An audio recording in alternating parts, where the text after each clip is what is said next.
آج عمران خان صاحب کو جیل میں قید ہوئے 3 سال مکمل ہو گئے ہیں اور یہ ایک اسپیشل ویلاگ ہے جو میں آپ کے سامنے رکھتا ہوں۔ عمران خان صاحب کو پہلے 9 مئی کے دن گرفتار کیا گیا، اس کے بعد 9 مئی کا انسیڈنٹ ہوا اور وہ ایک فالس فلیگ آپریشن تھا۔ عمران خان صاحب آج بھی کہتے ہیں کہ CCTV فوٹیج کہاں ہے، باقی ثبوت کہاں ہے، تو کچھ بھی نہیں دکھایا گیا۔ لیکن 5 اگست 2023 کو عمران خان صاحب کو دوبارہ گرفتار کر لیا گیا اور تب سے لے کر اب تک عمران خان صاحب جو ہیں وہ جیل میں قید ہیں۔ عمران خان صاحب نہ تو قانون کے قیدی ہیں اور نہ ہی عمران خان نظام کا قیدی ہے۔ عمران خان عاصم منیر کا قیدی ہے اور اپنی قید کے دوران عمران خان صاحب نے کئی مرتبہ یہ بات پاکستان کے میڈیا کو اور پاکستان کے شہریوں کو بتائی اپنے پیغامات کے ذریعے سے۔ مثال کے طور پہ کچھ چیزیں میں آپ کے سامنے رکھتا ہوں۔ 26/8/2025 یعنی 26 اگست 2025 کو لگ بھگ آج سے 1 سال پہلے عمران خان صاحب نے کہا کہ عاصم منیر میں طاقت کی بہت بھوک ہے، اسی لیے اس نے بدترین آمریت قائم کر رکھی ہے۔ مجھ سے معافی کا مطالبہ کرنے کی بجائے عاصم منیر کو مجھ سے معافی مانگنی چاہیے۔ 9 مئی اسی نے کروائی ہے جس نے CCTV فوٹیج چرائی ہے۔ اس وقت 9 مئی عاصم منیر کی انشورنس پالیسی ہے۔ یہ سب کچھ عاصم منیر کروا رہا ہے۔ اس میں نہ کوئی اخلاقیات ہیں اور نہ اسلام کی سمجھ ہے۔ عاصم منیر کے لیے میرا پیغام ہے کہ مجھ پر دباؤ بڑھانے کے لیے چاہے میرے خاندان میں سے جس مرضی کو قید میں ڈال دو، میں نہ جھکوں گا، نہ اس ظلم کو قبول کروں گا۔ میں اپنی حقیقی آزادی کی جد و جہد ہر حال میں جاری رکھوں گا، یہ عمران خان صاحب نے کہا۔ ایک اور پیغام عمران خان صاحب کا، عاصم منیر ایک ذہنی مریض ہے۔ یہ پیغام بھی عمران خان صاحب کا آیا اور اس میں انہوں نے کہا کہ جس کی اخلاقی پستی کی وجہ سے پاکستان میں آئین اور قانون مکمل طور پر ختم ہو چکا ہے اور کسی بھی پاکستانی کے بنیادی انسانی حقوق اب محفوظ نہیں ہیں۔ مجھے اور میری اہلیہ کو عاصم منیر کے حکم پر جھوٹے مقدمات میں جیل میں رکھا گیا ہے اور شدید ترین ذہنی ٹارچر کیا جا رہا ہے۔ مجھے مکمل طور پر ایک سیل میں بند کر کے قید تنہائی میں ڈالا ہوا ہے۔ 4 ہفتے تک میری کسی ایک انسان سے بھی ملاقات نہیں ہوئی اور بیرونی دنیا سے بالکل بے خبر رکھا گیا۔ جیل مینول کے مطابق دی جانے والی ہماری بنیادی ضروریات بھی ختم کر دی گئی ہیں۔ یہ عمران خان صاحب نے قید تنہائی کے حوالے سے اور جو عاصم منیر صاحب نے ان کے ساتھ کیا اس کے حوالے سے تفصیلات کے ساتھ بتایا۔ یہ جو پیغام ہے یہ دسمبر 2 2025 کو عمران خان صاحب کا پیغام آیا اور یہ آخری مرتبہ عمران خان کی بہن کی ملاقات ہوئی تھی عمران خان صاحب سے۔ یہ اس وقت کا پیغام ہے۔ یہ ایک اور پیغام دیکھیے، عمران خان صاحب نے کہا کہ میں یہ بات واضح طور پر کہہ چکا ہوں کہ اگر مجھے یا میری اہلیہ کو کچھ ہوا تو جنرل عاصم منیر اس کے ذمہ دار ہوں گے، لیکن مجھے کوئی خوف نہیں ہے کیونکہ میرا ایمان مضبوط ہے۔ میں غلامی پر موت کو ترجیح دوں گا۔ پھر عمران خان صاحب نے صحافیوں سے بات چیت کرتے ہوئے ایک مرتبہ یہ بھی کہا کہ ساری قوم کو پتا ہے کہ جنرل عاصم منیر ملک چلا رہا ہے۔ مجھے توڑنے کے لیے اس نے ریفرنس دائر کروائے ہیں، بشرا بی بی کو سزا دلوائی ہے۔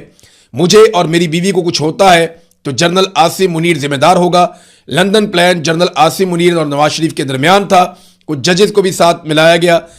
جب مجھے گرفتار کیا گیا تو پولیس میرے بیڈ روم میں داخل ہوئی، وہاں سے میرا پاسپورٹ اور چیک بکس بھی لے کر چلے گئے۔ تو یہ بہت ساری چیزیں عمران خان صاحب نے خود بتائیں اور بار بار بتائیں۔ میں آپ کو اس طرح کے 10 ٹویٹ اور پڑھ کے سنا سکتا ہوں یا عمران خان صاحب کے سٹیٹمنٹ آپ کو بتا سکتا ہوں جہاں پہ انہوں نے خود کہا کہ میں عاصم منیر کا قیدی ہوں، میرے ساتھ یہ جو کچھ بھی کیا عاصم منیر نے کیا۔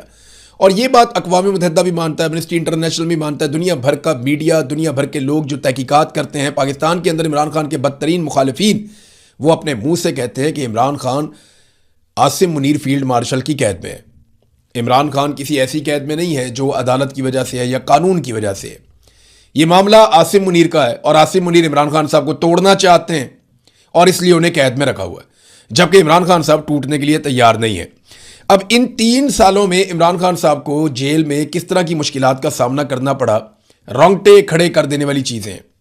یعنی ایسا نواز شریف کبھی سوچ بھی نہیں سکتا۔ نواز شریف کو قید میں مشرف نے بھی ڈالا تھا، پھر یہ نواز شریف قید میں گیا جب نواز شریف کی اپنی سرکار تھی، اس کے بعد یہ واپس آیا نگران حکومت میں، پھر جیل میں چلا گیا۔ عمران خان نے نکال کر پاکستان سے باہر، ایک دفعہ جنرل مشرف نے نواز شریف کو باہر نکالا پاکستان سے، ایک دور میں عمران خان نے اور جنرل باجوہ نے نواز شریف کو پاکستان سے باہر نکالا جب میاں صاحب کے پلیٹلیٹس بہت نیچے گر گئے تھے۔ تو عمران خان صاحب کو بطور قیدی جن مشکلات کا سامنا رہا ان 3 سالوں میں، وہ آپ یہ دیکھ لیجئے۔ عمران خان صاحب کا نام لینے پر، عمران خان صاحب کا نام لکھنے پر پابندی لگا دی گئی۔ عمران خان صاحب کی شکل ان 3 سالوں تک پاکستانیوں کو نہیں دکھائی گئی کسی بھی میڈیا کے ذریعے سے. عوام نے نہ تو عمران خان صاحب کی آواز سنی اور نہ ہی ان کا چہرہ دیکھا. بار بار عمران خان صاحب کہتے رہے کیونکہ انہیں شوق ہے کتابیں پڑھنے کا, تو انہیں کتابیں فراہم نہ کی گئیں اور انہوں نے درجنوں مرتبہ اس بات کی شکایت کی. ورزش کا سامان بھی عمران خان صاحب کو ترسا کر دیا گیا. ان کے گھر کا کھانا انہیں نہیں ملتا عمران خان صاحب کو. ان کی ملاقاتیں پارٹی لیڈرز سے بند ہیں. ورکرز کے ساتھ عمران خان صاحب کی ملاقاتیں بند ہیں. وکلاء کے ساتھ عمران خان صاحب کی ملاقاتیں بند ہیں. عمران خان صاحب کی فیملی کے ساتھ ان کی ملاقاتیں بند ہیں. حتیٰ کہ جو عمران خان صاحب کے ذاتی معالجین ہیں ان تک کے ساتھ عمران خان صاحب کی ملاقاتیں بند ہیں. اپنے بچوں کے ساتھ جو ٹیلی فون کرنے کی ان کو سہولت میسر ہونی چاہیے بطور قیدی, وہ سہولت بھی کئی مہینوں کے انتظار کے بعد انہیں ملتی ہے. اور گزشتہ کئی مہینوں سے عمران خان صاحب کی اپنے بچوں سے بھی بات نہیں کروائی گئی. کئی دن تک بار بار عمران خان صاحب کو کال کوٹری میں ڈال دیا گیا, یعنی انہیں بند کر دیا گیا. اور کئی دن تک وہ شکایت کرتے ہیں کہ انہیں باہر نہیں آنے دیا گیا, بلکہ کنڈی لگا کے تالا لگا کے اندر بند کیا گیا, اور جو باہر کا کھلا ایریا ہے یا کھلا آسمان ہے وہاں پہ نہیں آنے دیا گیا. بجلی کی بندش کی بھی انہوں نے شکایت کی کہ یہاں پہ بجلی بند کر دی گئی, اور حشرات نے بہت زیادہ عمران خان صاحب کو تنگ کیا. یہ سارے ٹیکٹس ہوتے ہیں. پھر ایک اور چیز میں آپ کو بتاتا ہوں کہ عمران خان صاحب کے پاس بطور قیدی جب کوئی سابق وزیر اعظم پکڑا جاتا ہے تو اس کو بہت ساری سہولیات ہوتی ہیں. ان میں سے کوئی بھی سہولت عمران خان صاحب کو میسر نہیں ہے. جیل میں موجود بہت سارے قیدی بہت اچھے حالات میں رہ رہے ہیں, لیکن عمران خان صاحب کو بدترین حالات میں رکھا گیا ہے سابق وزیر اعظم ہونے کے باوجود. نہ ان کے پاس اے سی ہے اور نہ ہی ان کے پاس فریج ہے, بلکہ بار بار عمران خان صاحب کا ٹی وی اور اخبار یہ دونوں سہولتیں بھی چھین لی جاتی ہیں. یہ سب کچھ بطور قیدی عمران خان صاحب کو تکلیف دینے کے لیے کیا گیا. اور بھی بہت سارا کچھ ہے. ابھی عمران خان صاحب کی آنکھ کا پرابلم آ گیا, بڑا شدید قسم کا.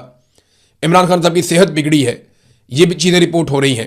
اور ان کی آنکھ کا ایشو تو یہاں تک آ گیا کہ 15% ان کی آنکھ کی بینائی باقی رہ گئی تھی آخری رپورٹیں آنے تک.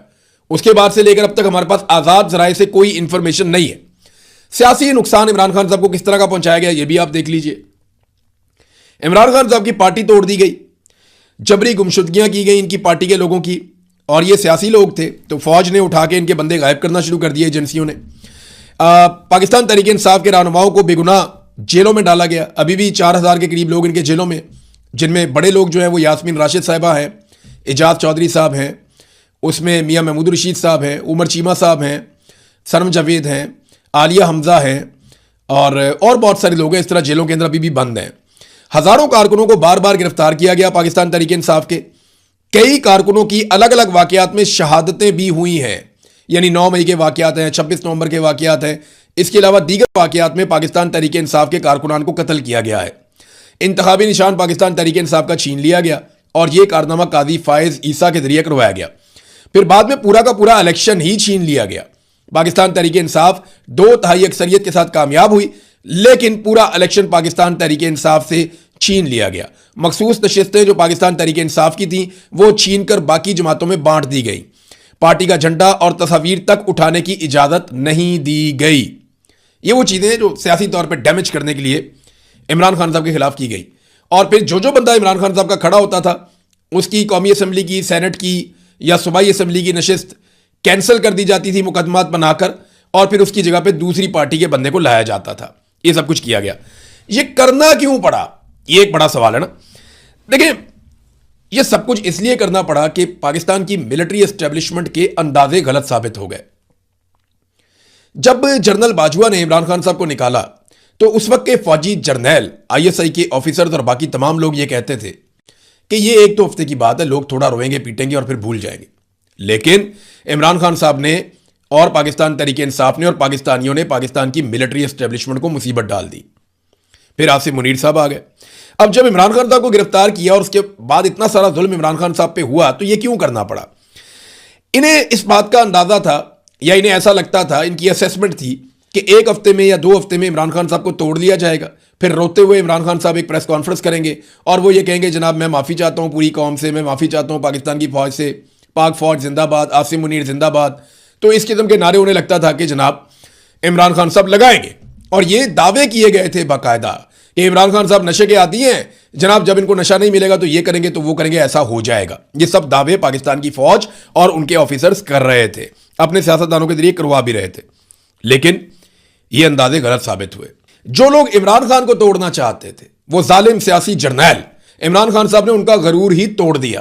عمران خان نے یہ مت توڑ دی کہ کوئی ان سے لڑ نہیں سکتا. وہ لڑا اور اس نے فوج کے سیاسی کردار کی پاکستان میں پہلی مرتبہ دھجیاں اڑا دیں. جو کام پاکستان کی تاریخ میں کوئی نہیں کر پایا وہ کام عمران خان نے کر کے دکھایا. عمران خان نے ظالموں کی مت توڑ دی. اور اب تو کبھی کبھی عمران خان کے مخالفین پہ ترس بھی آتا ہے جو عمران خان صاحب نے جیل سے بیٹھ کر ان کے ساتھ کر دیا. اب یہ سارا کچھ کرنے سے حاصل کیا ہوا؟ یعنی دیکھا مقصد تو یہ تھا نا عمران خان کو توڑنا ہے، عمران خان نے الٹا ان کو توڑ دیا. اب مقصد تو حاصل ہوا نہیں، الٹا جو پاکستان کا نقصان ہوا عمران خان صاحب کو 3 سال تک جیل میں رکھنے سے، وہ ذرا آپ سن لیجئے. سیاسی عدم استحکام پیدا ہوا، پاکستان نارمل ہو ہی نہیں سکا. معاشرے میں نفرت اور بے چینی میں بہت زیادہ اضافہ ہو گیا. فوج اور عوام کے بیچ میں ایک خلیج جو ہے وہ گہری ہوتی چلی گئی. سیاستدانوں کی سیاست تباہ ہو گئی. یعنی نواز شریف کو لے لیں، زرداری کو لے لیں، فضل الرحمان کو لے لیں، اے این پی کو لے لیں، سب ایک دوسرے کو گالیاں دیتے ہیں. اب سارے چڑچڑے ہوئے ہیں. سب کی سیاست تباہ ہو گئی، سب کی سیاست ختم ہو گئی. عوام اب کسی کی بات ہی نہیں سنتی. یہ ان سب کے ساتھ ہوا. فوج کے ساتھ بھی ہوا کیونکہ جرنیل یہ حرکتیں کر رہے تھے، اور سیاسی جماعتوں کے ساتھ یہ ہوا کیونکہ ان کے قائدین ساتھ ملے ہوئے تھے. ملکی معیشت کا بھٹا بیٹھ گیا پوری طرح سے. دہشت گردی میں پاکستان میں کئی گنا اضافہ ہو گیا. عوامی امنگوں کے خلاف فورن پالیسی انہوں نے بنانی شروع کر دی. یعنی اب پاکستان میں لوگ بات نہیں مان رہے تو بڑے بڑے آقاؤں کو خوش رکھنا پڑا کہ عمران خان کو جیل میں رکھنا ہے تو امریکہ کو، یورپ کو، باقی ممالک کو، عرب ممالک کو جو کہتے ہیں ویسے ہی ان کی بات مانو. سرمایہ کاری پاکستان میں لگ بھگ ختم ہو گئی. ملٹی نیشنل کمپنیاں پاکستان میں درجنوں کی تعداد میں بھاگ گئیں. مہنگائی میں کئی گنا اضافہ ہو گیا. غربت اور بے روزگاری میں اضافہ ہو گیا. عوامی منصوبے جتنے بھی تھے بڑے بڑے وہ سارے کے سارے بند ہو گئے. پاکستان سے بڑے پیمانے پہ نوجوان ملک چھوڑ کر بھاگنے لگے. اور اتنا بڑا برین ڈرین پاکستان سے تاریخ میں کبھی نہیں ہوا جتنا بڑا ان 4 سالوں کے اندر ہوا. انسانی حقوق کی بدترین پامالیاں کی گئیں. پاکستان کی پوری دنیا میں ان پامالیوں کی وجہ سے بدنامی ہوئی. عدلیہ اور پارلیمان سمیت میڈیا اور بہت سارے اور شعبوں کو یرغمال بنا لیا گیا. آئین کا حلیہ مکمل طور پر تباہ کر دیا گیا. یہ وہ ساری چیزیں ہیں جو پاکستان کو ملی اس ضد کے نتیجے میں کہ عمران خان کو جیل میں رکھنا ہے. اور یاد رکھیے گا یہ تو ابھی ایک شروعات ہے. آپ آگے دیکھتے جائیے گا یہ جو آگ لگائی ہے عمران خان کی مخالفت میں اور ضد میں بغض سے بھرے ہوئے چند لوگوں نے، وہ آگ پاکستان کو اور کتنا نقصان پہنچاتی ہے. ناظرین اب بڑا سوال یہ ہے کہ کیا عاصم منیر عمران خان صاحب کو رہا ہونے دیں گے؟ تو جواب یہ ہے کہ